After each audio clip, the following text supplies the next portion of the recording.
कराची में गवर्नर सिंध मोहम्मद ज़ुबैर से bishop of Karachi Sadiq Daniel ने गवर्नर हाउस में मुलाकात की। मुलाकात में bishop of Karachi Sadiq Daniel ने गवर्नर सिंध को अक़लियतों के मसाइल, कम्युनिटी एरियाज में अवामी फलाह बहबूद के मंसूबों समेत हायल रुकावटों के बारे में तफसील से आगाह किया। गवर्नर सिंध मोहम्मद ज़ुबैर ने कहा कि सूबे में अक़लियतों को मुकम्मल मजहबी आज़ादी हासिल है। यही वजह है कि सूबे में मौजूद तमाम अक़लियती अपने मजहबी अकायद की तरवीज, त्यौहार और रस्म व रिवाज की अदायगी में भरपूर हिस्सा ले रहे हैं।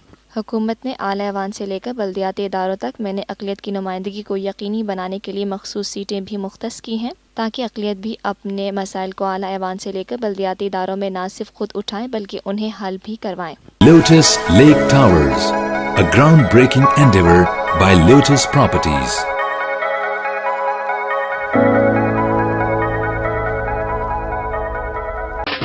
देसी खानों के मतवाले हो जाएं तैयार। पाकिस्तान का सबसे बड़ा बुफे वीकेंड आ गया है। 21, 22 और 23 अप्रैल जुमा, हफ्ता और इतवार पाकिस्तान का दस्तरख्वान सजाएगा देसी खानों का बेहतरीन इंतखाब फेयर हॉल गार्डन्स कराची में। जो चाहो जितना चाहो खाओ। #PKDKHI